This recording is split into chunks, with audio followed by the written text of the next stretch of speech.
Praise the Lord. கர்த்தர் நல்லவர். ஆண்டவராக இயேசுவின் நாமத்திலும் இயேசுவின் வல்லமை ஒளித்து சார்பிலும் உங்களை வாழ்த்துகிறேன், வரவேற்கிறேன். இயேசுவின் அழகும் அதன் அர்த்தங்களும் என்ற தொடர் நீண்ட ஆராய்ச்சி செய்தீர். ஒவ்வொரு பகுதிகளாய் நாம் கவனித்து வந்தோம். அதில் இயேசுவின் யாத்திரையின் என்ற பகுதியிலே இதுவரைக்கும் நாம் கவனித்தோம். அந்த யாத்திரையில் இன்றைக்கு கடைசி யாத்திரை, இயேசு இந்த பூமியில் மாம்சத்திலிருந்து வாழ்ந்த நாட்களில் அவர் செய்த யாத்திரைகளில் கடைசி யாத்திரை இன்றைக்கு நாம் பார்க்க போகிறோம். கர்த்தர் நல்லவை, கர்த்தர் நல்லவை. அந்த கடைசி யாத்திரை எப்படிப்பட்டது? மேகங்களின் வழியே போனார் என்பதுதான் அந்த கடைசி யாத்திரை. அப்படியானால் எப்படி அது நடந்தது? அப்போஸ்தலர் நடபடிகள் புஸ்தகம் 1ஆம் அதிகாரம் 10வது வசனத்தை வாசித்தால், அவர் போகிற போது வானத்தை அண்ணாந்து பார்த்து கொண்டிருக்கையில் என்று வேதம் சொல்லுகிறது. ஆம், இயேசு போகிற போது என்று அந்த வார்த்தை சொல்லுகிறது. போகிற போது என்றால் என்ன? அவர் யாத்திரையாய் போகிற போது. கர்த்தர் நல்லவர். எங்கு யாத்திரையாய்? அவர் மேகங்களுடனே வானத்தில் யாத்திரையாய் போனார். எனக்கன்பான தேவச்சனமே, எடுத்துக்கொள்ளப்பட்டார் என்ற வார்த்தையும் பரலோகத்துக்கு ஏறி போனார் என்ற வார்த்தையும் அவருடைய பயணத்தில் யாத்திரையில் ஒன்றாகத்தான் இருக்கிறது. எனக்கன்பான தேவச்சனமே, கர்த்தர் நல்லவை. இந்த நாட்கள் கடைசி நாட்கள். இயேசுவின் யாத்திரை என்ற செய்தி இன்றைக்கு எப்படி நம்முடைய தொடரில் முடிகிறதோ அதே போல இந்த கடைசி நாட்களில் எல்லா மனிதர்களுக்கும் வெகு சீக்கிரத்தில் முடிவு வந்து கொண்டிருக்கிறது. மரணம் வந்து கொண்டிருக்கிறது. வாழ்நாட்களின் குறுகள் வந்து கொண்டிருக்கிறது. ஏதோ ஒன்று சந்திக்கிறார்கள். ஆனால் கவனிக்க வேண்டும், இயேசுவின் யாத்திரை இந்த பூமியிலே முடிந்தது. ஆனால் அதே யாத்திரை பரலோகத்தை நோக்கி தொடர்ந்தது. அப்படியானால் எனக்கன்பான கர்த்தருடைய பிள்ளைகளே, உங்களுடைய வாழ்க்கை என்கிற பயணமாகிய யாத்திரை எப்படி இருக்கிறது? அல்லது உறவினர்கள் வீடு, சொந்தங்கள், நண்பர்கள், ஹனிமூன், களியாட்டுக்கள், கொண்டாடுதல் என்று போய்கொண்டிருக்கிறதா? அல்லது பரலோகம் என்கிற நித்திய ஜீவனாகிய தேவ ராஜ்யத்தை அடைவதற்கு ஏற்ற யாத்திரையாய் இருக்கிறதா? யோசித்து பாருங்கள். இந்த கடைசி காலத்துல ஏராளமான கோடிக்கணக்கான மக்கள் நினைப்பு என்ன தெரியுமா? காலையில் எழுந்தோம், காலை கடன்களை முடித்தோம், கடமைகளை நிறைவேற்றினோம், வேலையை செய்தோம், நன்றாய் சாப்பிட்டோம், இன்றைக்கு முடிந்தது, மறுநாள் எழுந்தோம் என்று போய்கொண்டிருக்கிறார்கள். கிறிஸ்தவர்களும் இன்றைக்கு இப்படிதான் ஒரு யாத்திரையை போல ஏனோ தானோ என்று வாழுகிறார்கள். என் அன்பு தேவச்சனமே, இது கர்த்தருடைய எச்சரிப்பு. உங்களுடைய வாழ்க்கை என்கிற பயணம் இந்த பூமிக்குரியதாய் நீங்கள் வைத்துக் கொள்ளாமல் பரலோகத்தை நோக்கி போகிறதற்கு ஏற்ற பயணமாய் நீங்கள் மாற்ற வேண்டும்.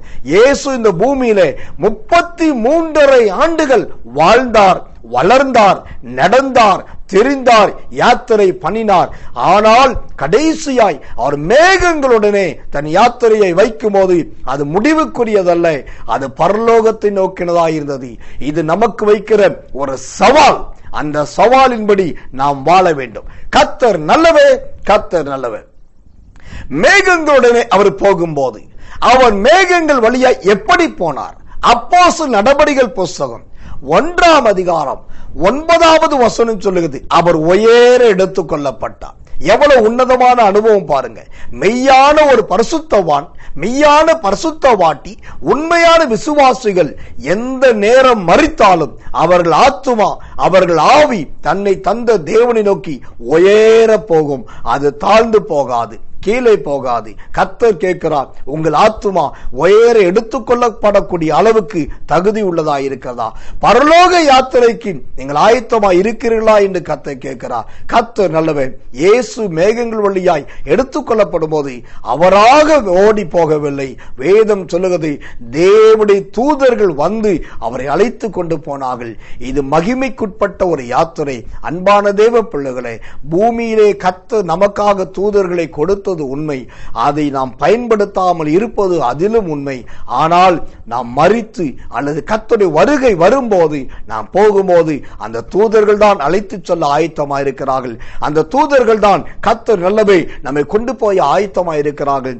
அப்படியானால் இன்றைக்கே தீர்மானம் பண்ணுங்கள், ஆண்டவரே, என் வாழ்க்கை என்கிற யாத்திரை, என் ஜீவியம் என்கிற பயணம் உம்முடைய பரலோகத்தை நோக்கி இருக்க உதவி செய்யும் என்று யோவான் சுவிசேஷம் 6ஆம் அதிகாரம் 62வது வசனம் இவ்விதமாய் சொல்லுகிறது. மனுஷகுமாரன் நாம் முன்னிருந்த இடத்துக்கு ஏறி போகிறதை நீங்கள் காண்பீர்களானால் எப்படி? ஆண்டவருடைய வசனம் ஒரு கேள்வி கேட்கிறது. இயேசு எடுத்துக்கொள்ளப்படுவதை, ஏறி போவதை நீங்கள் காண்பீர்களானால் உங்களுக்கு அந்த நேரத்தில் எப்படி இருக்கும் என்று வசனம் கேட்கிறது. எனக்கன்பானவர்களே, இயேசு ஏறி போகிறதை நேரில் பார்ப்போம் என்று சொன்னால் நான் சொல்லுகிறேன், உண்மையாகவே ஒரு பயமாயிருக்கும், ஒரு நடுக்கமாயிருக்கும். ஏனென்றால் அவர் எடுத்துக்கொள்ளப்பட்டால் நான் எடுத்துக்கொள்ளப்படுவேனோ என்கிற ஒரு ஆவிக்குரிய பயம், ஒரு தெய்வீக பயம். இன்றைக்கு கர்த்தர் கேட்கிறார், எனக்கன்பான தேவச்சனமே, என் அன்பு மகனே மகளே, நீங்கள் ஆயத்தமாயிருக்கிறீர்களா? ஏறி வருவதற்கு ஆயத்தமாயிருக்கிறீர்களா? உங்களுக்காக நான் எடுத்துக்கொள்ளப்பட்டேன். யாத்திரையை வானத்தின் மேலே பரலோகத்தை நோக்கி வைத்தேன், உங்களுக்காக காத்திருக்கிறேன் கர்த்தர் சொல்லுகிறார். ஒரு நல்ல வாக்கு தத்துவமும் முக்கியமான வசனத்தை வாசித்து நாம் ஜெபிப்போம். 1 தெசலோனிக்கேயர் புத்தகம் 4ஆம் அதிகாரம் 17வது வசனம். உயிரோடு இருக்கும் நாமும் கர்த்தருக்கு எதிர்கொண்டு போக மேகங்களின் மேல் அவர்களோட கூட ஆகாயத்தில் எடுத்துக்கொள்ளப்பட்டு இவ்விதமாய் எப்பொழுதும் கர்த்தருடனே கூட இருப்போம்.